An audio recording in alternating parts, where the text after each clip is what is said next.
next guest I'd like to introduce is the one and only Simon Booth. He's the director at Aegis Risk Management Services. I've got to read off the script because there's a lot of stuff here. Simon is a former psychologist who started his career in workers' comp in 1998. So I was probably in primary school then. But he's also worked across underwriting, risk management, loss control, injury management, and claims management. Simon is an insurance broker. That specialises in people risk, and he works with employers nationally to reduce their risk and liabilities as well as premium spend. So I'm going to hand over the mic. Thanks, mate. I've got a question for you. Who here thinks we need to change? Yep, scheme's not working. Ewan said $10 billion deficit in Victoria the last few years. New South Wales scheme not going very well. Okay. So who wants to change? Because this is the problem that we see a lot. We actually see everyone sitting there going, yeah, things got to be different. We've got to do things differently.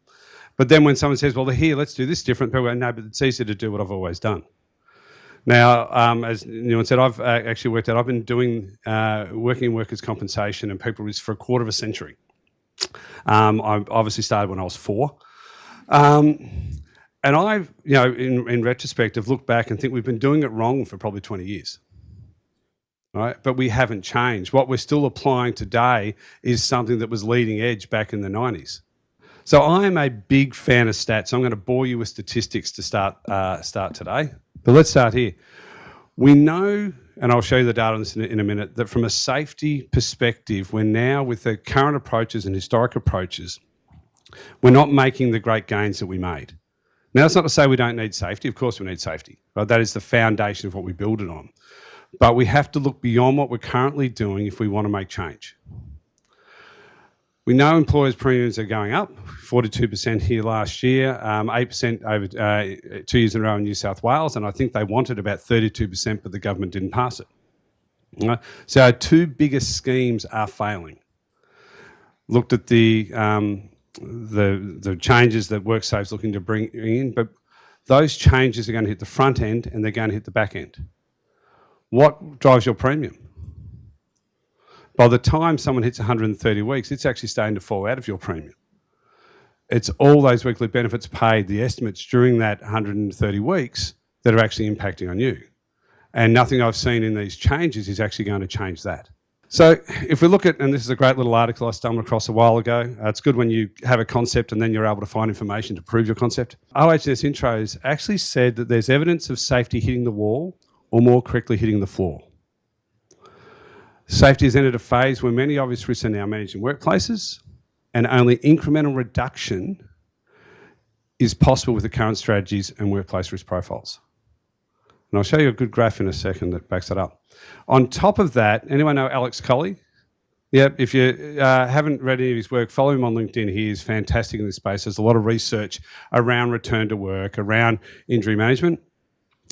He wrote a paper in 2013 looking at 15 years of return to work outcomes, and he identified that while we've become much better from a safety perspective in preventing injuries, we've gotten no better at getting people back to work. So I think the stat was that at 9 months in 1998, we were getting 75% people back at work. In 2013, at 9 months, we were still only getting 75% of people back at work. And I would suggest in today's era, that's probably getting worse. Not just, so as Alex said, we're not getting better at that measure. We're actually getting worse on another measure. What we know, if we go and look at the national data, is between 2000, 2001 and 2019 and 20, average lost time actually increased by 67%. Right? And the average cost increased by 190%. So it's costing us a lot more and taking us a lot longer to get the same result that we were getting. Over that same period, there's actually been a significant decrease in claims. So again, we know that the safety side has been working. If we look at significant claims per million hours worked, 2000, 2001, it was 9.4 claims per million hours. Now we're down to 6.5. Anyone notice what started to happen in 2019, 18, 19? So this at 6.5 is a 30% decrease in claims rate, but we've started to go up. We got it down to 5.7. So then we've gone to 5.9, 6.2, 6.5. So we are now starting to have more claims again. Have we changed anything we do with safety? Who here doesn't think they've got a safe workplace or isn't trying to have a safe workplace? No one's got a safe workplace. I haven't seen any hands, seriously. We're trying. Yeah. We're putting our attention in the right areas. What's actually driving latest adversarial things. So there's complexity. But are we understanding that? What are some of the drivers? But you are trying to be safe. Yep. But have you stopped trying to be any safer than you were when we were getting these results? So what has changed? So the actual risk profile has changed. So we know if we go back 2006, 2007, we are having 50% less fatalities today than we were. If we go back to 1989, there's 5.5 fatalities per 100,000 workers. We're now down to 1.4. That is an absolutely astounding result. Well, I like my graphs. All right, but now we're having more mental injury claims, aren't we? And especially in Victoria. If we look at Victoria, in 2011, 2012, all new claims, it was 10% mental injury claims. We're now up to 16%. We look nationally, in 2000 and 2001, nationally it was only 5%. In 11, 12, nationally it was 6%. In 21, 22, it was 9%. Why is Victoria so much worse? Are we more stressed in Victoria? Is there more psychological risk in Victorian workplaces than there is elsewhere? Do we have worse bosses? Right. No one from my team answer. Then let's look at return to work rates for mental injury claims. Only in 2017, 2018, we were getting 52% of people with mental injury claims back to work at 6 months. That has dropped down to 42%.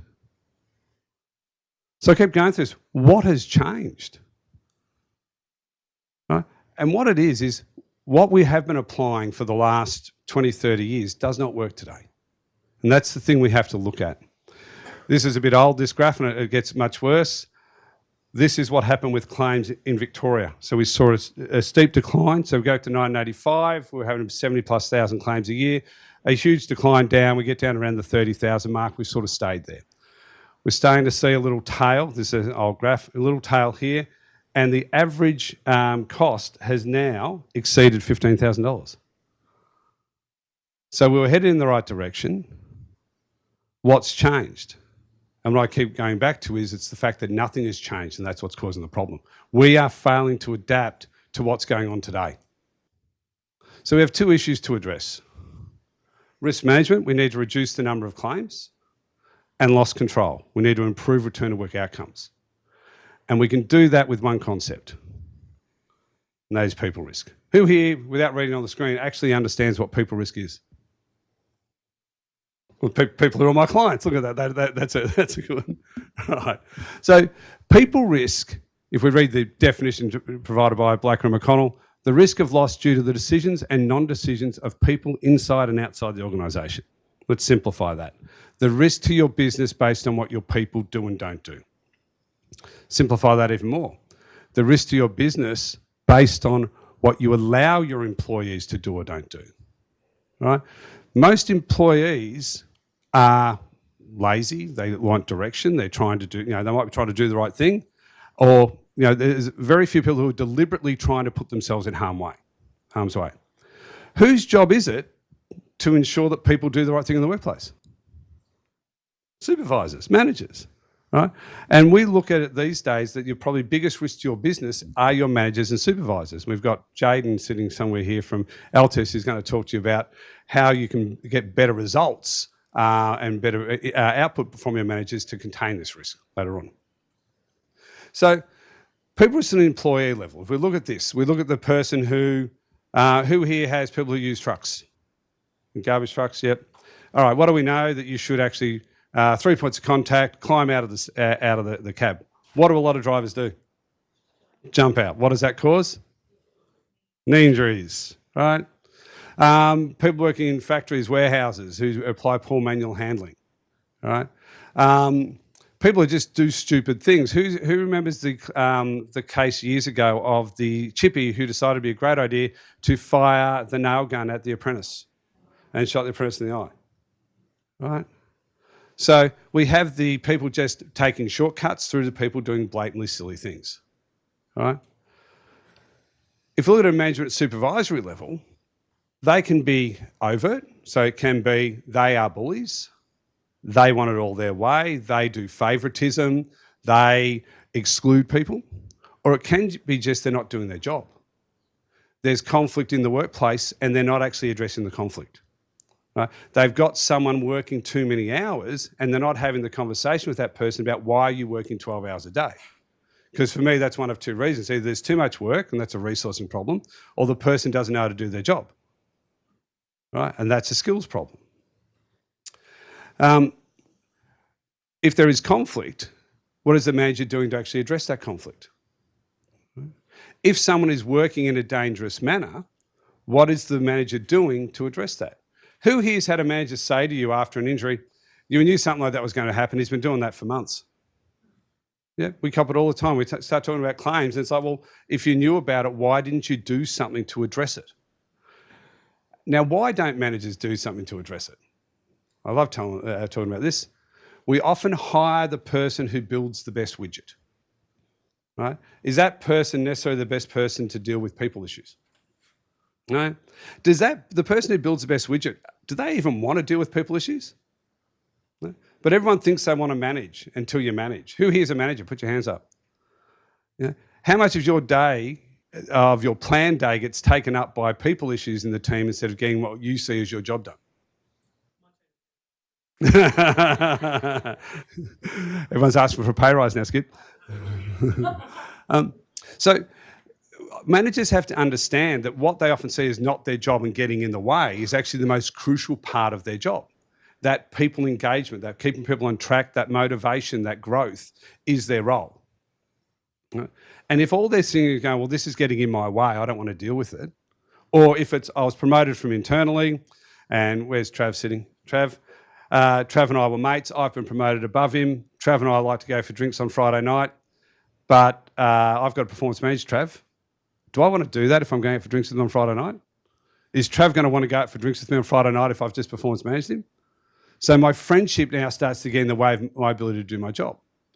I'm not enjoying my job because I like building widgets, but I don't want to drop the 20 grand pay rise and I don't want to admit I failed. So what I'll do is I'll stay there, my team culture will devolve and things will get worse. And then what we often see too, and this happens more often than not, is I'll use this job, which I'm no longer can do and I'm not happy with, to get another job in a higher position or a lateral move, and I'll just keep moving around with my title getting me further forward. Because no one stopped to ask at any point in time, well, you had this management role, you must be able to manage. No one stopped to ask me, well, tell me how you manage. What do you do in a conflict situation? How do you ensure team morale? All those questions that people cannot answer if they don't know what they're doing. So this is a model that we came up with years ago. Andrew Douglas, who will be speaking a bit later on, and I having a coffee, and we're sitting around, and as we often do, someone said something. I think Andrew made a comment, and he was about to move on. I said, let's go back. And what it was is the concept of why are premiums still going up if we're so safe? Right? Premiums are still going up because we keep forgetting that what we're trying to manage is people. I was quoted in the Door report, the review into the New South Wales scheme, and the quote that Janet Dorr pulled out was, we are not car insurance. It's not like you have a bingle, you go after the preferred repair and it comes back a week later and it's all fine. People are complex. We have a lot more motivation. We have a lot more things that impact on our willingness to go back to work. Who here's got kids in childcare? Yeah, I did. He's out. I'm now rich, except for my mortgage. Childcare is quite expensive. So there's a threshold of worker who will work out that even on my reduced benefits with my kids out of childcare, I'm financially better off than if I go back to work and put the kids back in childcare. So all these motivators that creep into the claim as we go. And that's where Andrew and I started to look at, how do we actually control people? How do we look at people risk in a proactive manner? Andrew talks a lot about policies and procedures. I quote him a lot. He's not here, so I won't get a big head yet. But I think this guy looks at things in such a logical way. There's no legal mumbo jumbo, and I'm just glad I'm not speaking after him today because it's a really hard act to follow. Andrew talks about policies and procedures, and he said we simplify it. Policies and procedures are really about what is good and what is bad. And then if someone is bad, what do we do about that? And for me, that's where people risk start. We have to get all our policies and procedures right, because that is how we control the people risk. Everyone here's got a code of conduct? Have you read it? I'm seeing some shakes. I won't get that on camera. One of the things that we found with a lot of code of conducts is a lot of ambiguity. Those cover-all statements. My favourite that we dealt with was the statement, you'll be dressed in an appropriate manner. Can someone define what appropriate is? Right? And we're having this discussion because there was a claim coming through and the client's, but it's too hard to work out what appropriate dress attire is. Who's been to one of the members' rooms at the football? Yeah. On the back of their ticket, in a couple of pictographs and a few words, they're able to tell you what you can and can't wear. So how hard is it really? So people like to make these cover-all statements in a code of conduct, but they don't define them. So then it comes down to a debate between what you think is reasonable, what I think is reasonable. All right. I'll get Kim to talk about later on when she's on the panel which way ambiguity goes in favour of. I'll let the lawyer answer that. So recruitment, I've actually engaged my brother who's been in recruitment for over 20 years. He's going to talk to you about recruitment. What are we doing when we bring someone into the business? We are accepting risk, right? So we're bringing in a risk to our business. Now, I think I hire pretty well, but every person I hire is a risk. Trav here, I've known him for many years. He's doing a great job at EML, but when EML hired him, he is a risk.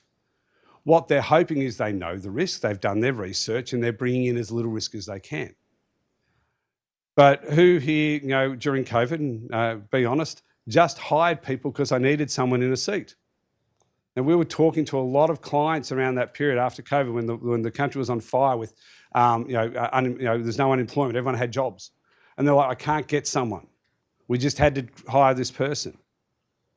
But our advice was still do the same process. Still understand the risk that is coming into your business, because when we have the downturn, most people go, oh, last on, first off. But wouldn't it be better to go, if the last person I hired 6 months ago is a gun and the person I hired 18 months ago is a troublemaker, wouldn't it be better to go and identify that risk and remove that risk from our business instead of taking away a good employee? And this is that concept. We need to change our thinking and make sure that we're looking at people as a risk. Probation. Who here effectively uses probation? Yeah. Who here's managers tell you all the time that there's a problem during probation? Yeah. Because that's the issue we often see. We have great people and culture people who are like, yep, we're onto this, we'll deal with this problem, once the manager's told you about it. Right? But if the manager's having that issue where I can't get people and we're getting through to the probationary period and that manager's focus is on output, not people, there is a high likelihood that they're going to push them through probation. Tick your form, send them back to people and culture. This person's great. And then what's the first thing you're going to hear when there's a problem with that person 3 months, 4 months later? The manager will say, they probably shouldn't have got through probation. And we hear that all the time. We had one organisation where they moved a worker 4 times during probation. She could not do any of those jobs. Yet they put her through probation, and I think it was about 3 months we had a mental injury claim come through. That had they addressed this risk during probation, they could have removed her with the simple words, you are not a fit for the organisation. A little nod from my lawyer friend at the back there. During the employment phase, so we've got through probation. So even if people do have robust probation, we see the good recruitment, good probation, and then the person's off in the ether. How often are we getting people to go back and sign that they understand our policies and procedures? Because if the person is, if it's been a while since they've seen a policy and procedure and you want to terminate them because of that policy, They've got a good argument on their hands to say, I didn't know what the policy was. I read a 50-page document or a 100-page document when I was employed 10 years ago, and my employer has never shown it to me again. Right? And what's all the employer's argument? Oh, it's on the internet, or it's in the kitchen. Right? It's up to you to manage that risk and give them no argument to be able to say, I did not understand the policy. I did not know the policy. Right? What are managers meant to do under safety every day? What are employers meant to do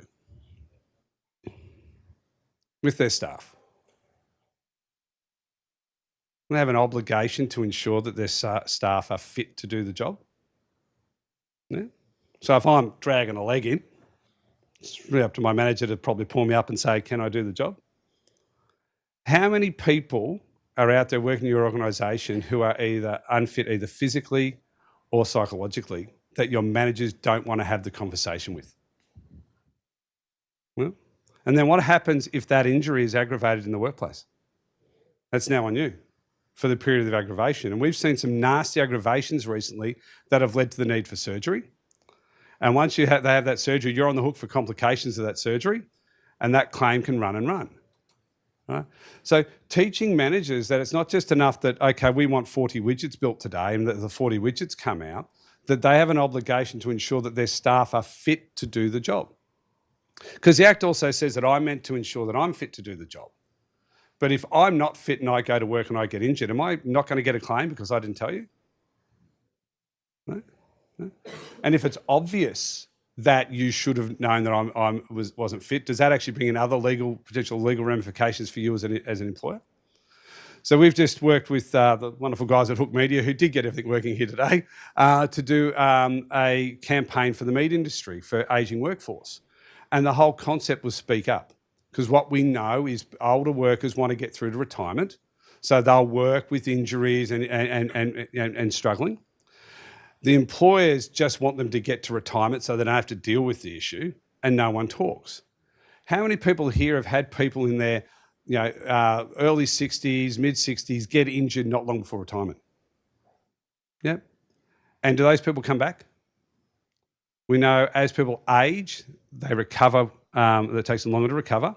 They have different motivations, and they might see that as a pathway to retirement. But no one wants to have that open, honest conversation with someone to say, you're struggling. What are your plans for retirement? To have a discussion about whether there's things in the organisation that we could potentially move those people over to as a means of helping them get through to retirement. Use their tacit knowledge, their expertise to train other people. And if that's not an option, we need to look at fitness for duty.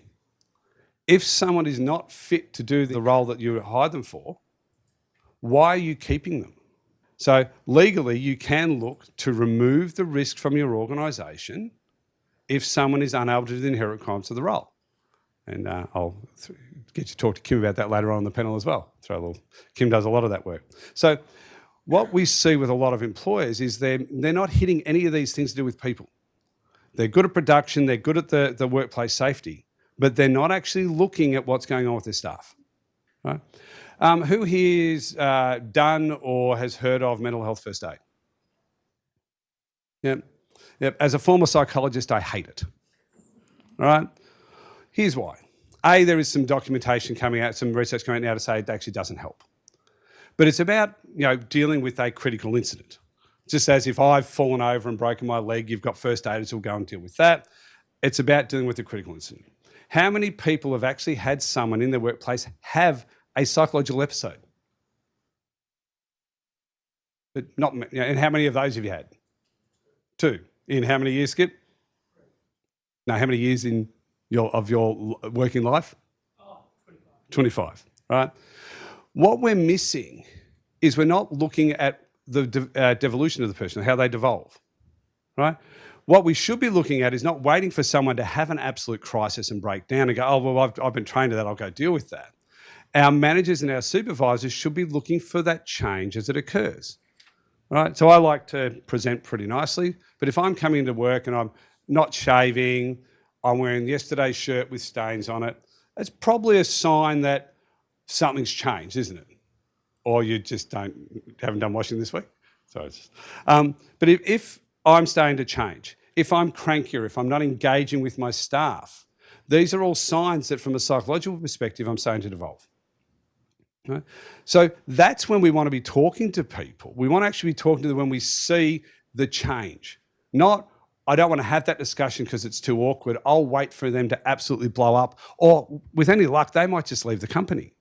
And this is what we see. People are not being proactive in dealing with these issues. Why? Because it's awkward and people are not trained to do it.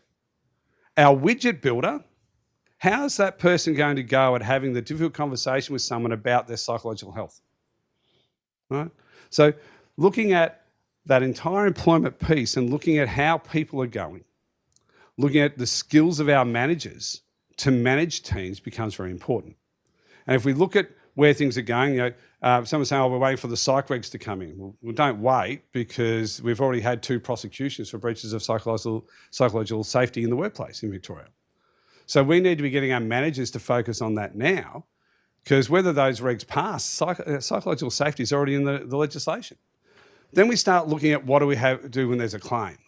Most people focus on the injury, right? Who here has had a very minor injury that's made it to 130 weeks? Yeah. Yet we've had a roofer who was bucked out of a boom lift at 11 metres. He was in hospital, broke most bones in his body, returned to roofing. Almost died. So is the injury the driver of return to work? No, worker motivation. Right? But it's the piece we keep forgetting about.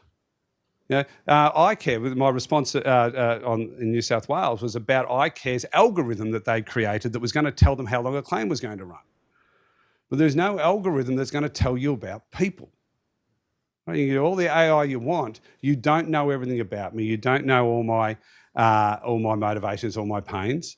So you're not going to be able to tell what I'm going to do when I'm on a claim.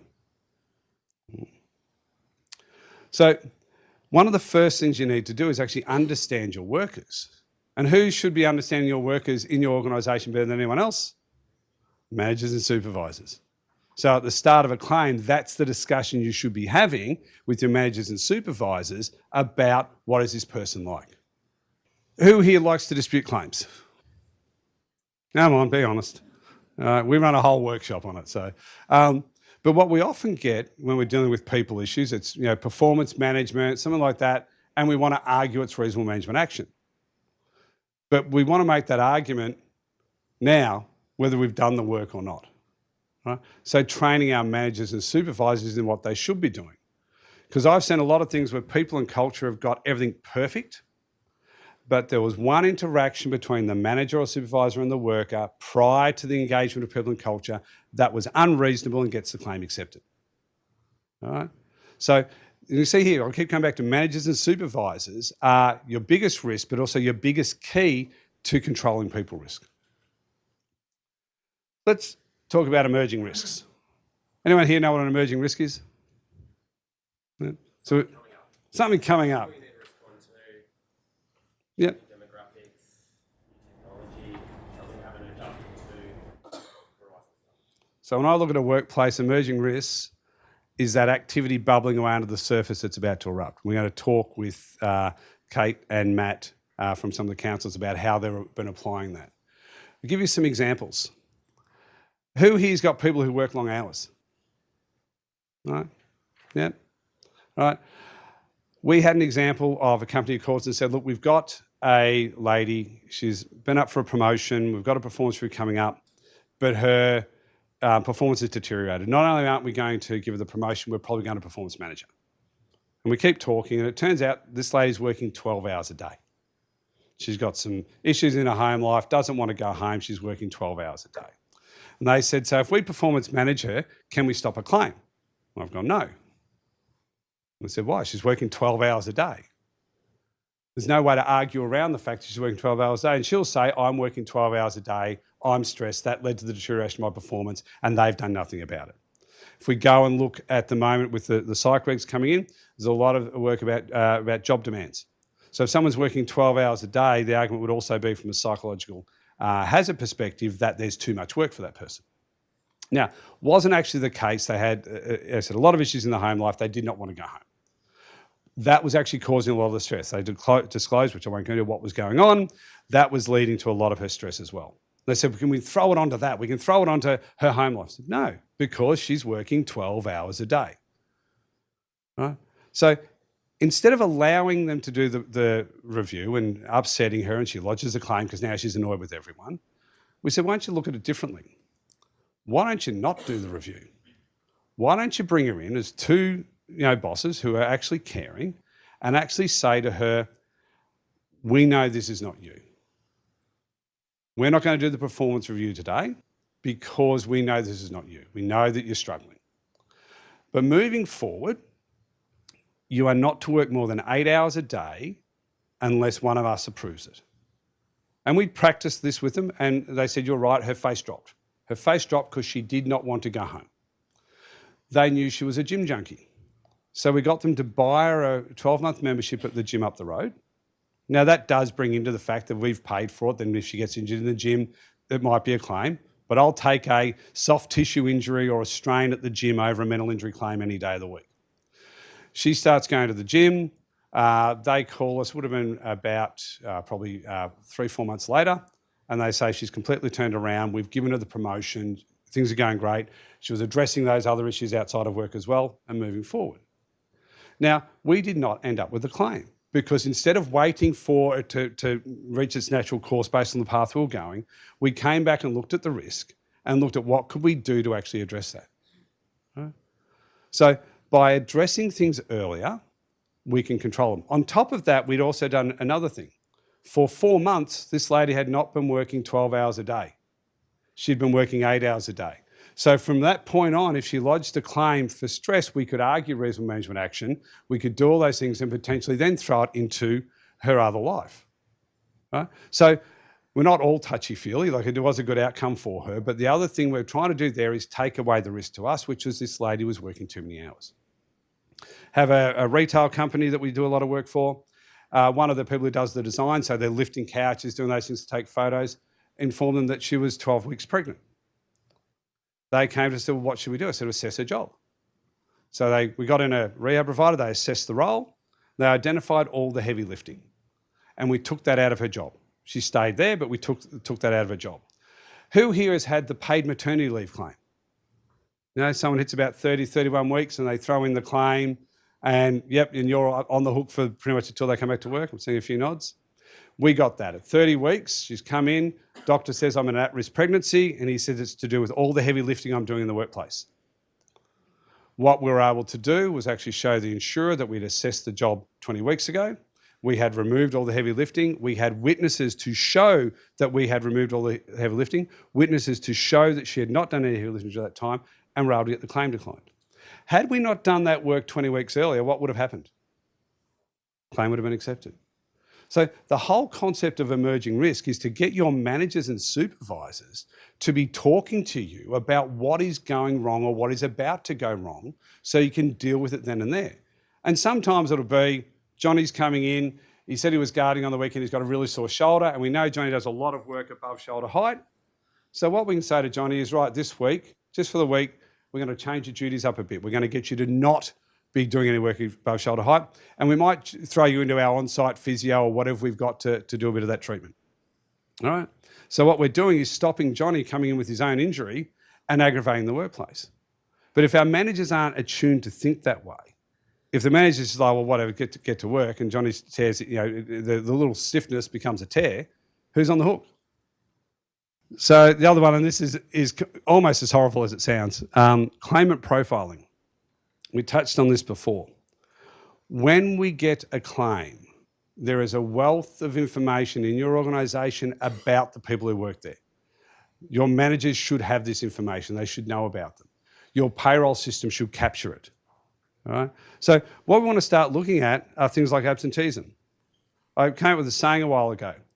If someone is using all their annual leave and all their sick leave, it tells me they don't want to be at work. So if they now have a legitimate reason to not be there, how much harder is it going to be to get them back to work? If I don't like my job in the first place and now all I have to do is see a doctor once a month and get a certificate to stay at home, right? So look at absenteeism, look at how much sick leave they're using, how much annual leave they're using. What are the reasons for it? Yes, if someone had the flu, we'd expect them to have very limited sick leave. But if someone sees that as an entitlement and I'm going to take my 10, 12 days a year, every year, I see that as a problem. Right? How long have they been working for you? I had a claim for a guy with a pre-existing shoulder injury who went and got a job as a removalist and ripped his shoulder apart on day one moving a fridge. Right? That tells me something. He hasn't told me about his injury. Right? Those injuries that occur in that short period of time, especially if they're sprains, strains, repetitive, all that sort of stuff, are ones you want to worry about. People who come to work each day but actually don't do a lot. In another job I worked at, I had an entire team sitting next to me, I am old, playing Minesweeper for about 6 months. So, the motivation for that person to be at work, not high. Right? The person who drops a lot of their workload on other people, so the rest of the team is actually doing all the work. They're issues that we have to deal with. Excuse me. Family situation, recently divorced, issues with the kids, what else have we got up there? No childcare, all those issues come into play. Gambling, drugs, alcohol. I remember years ago working for the government, I won't say where, and sitting there with one and watching all these people go and have 10 smoking breaks a day. Right? So again, on-the-job absenteeism, these people who are constantly away from their work for what they deem as a valid excuse, I'm having a cigarette. People who are in debt. Right? Everyone thinks that you can make money on workers' compensation. Now, there's a case out there at the moment where a lady went through 2 lawyers before she got a settlement, and they're both after 40% of the settlement. So she's going to come out with nothing, right? So the people who generally win out of those big payouts are generally the lawyers, right? But everyone's got a friend who says, oh, my cousin's brother's uncle, he paid off his house on workers' compensation. Well, it doesn't happen very often, right? But that's the fantasy. So if I stay in here long enough, I will make more money. Have they been performance managed? We've literally seen people be performance managed, turn around the corner and fall and put in a physical claim, right? So are they being performance managed? Is there conflict in the workplace? All these issues that will tell us this claim is going to be harder to get back to work. Mental injury claims at the moment. We're seeing people who will never come back to work because Travis was mean to me, I lodged a grievance, I went off work, I wanted Travis sacked, Trav didn't get sacked. So I'm saying to my doctor, I can't go back there while Travis is there. Well, Travis isn't going anywhere. Yet we beat our heads for 52 weeks to try and get me back to work with Travis. When we could probably have a chat with the doctor, the psychologist and the worker at the 2-month mark and say, right, Trav's not going anywhere. Is that going to be the long-term barrier? Yes. Okay, well, why don't you write us a certificate saying that I can go back to work somewhere else? Right? So having, again, that open conversation with the doctor, say this isn't going to change. Travis is, he's been here for 10 years. He's not going anywhere. If this is, I love you. No, it's all right. I do love you. We hadn't done anything wrong either, Trav. That's why you're still there. But having those open conversations with the doctors about how can we move this forward. So again, addressing the risk with that person. Right? So if we start to gather all this information, we get a better profile of the worker and we know what we need to do and what the agent needs to do and what the providers need to do to get better outcomes. And that's it, because I've rushed a bit there. All right, right on time.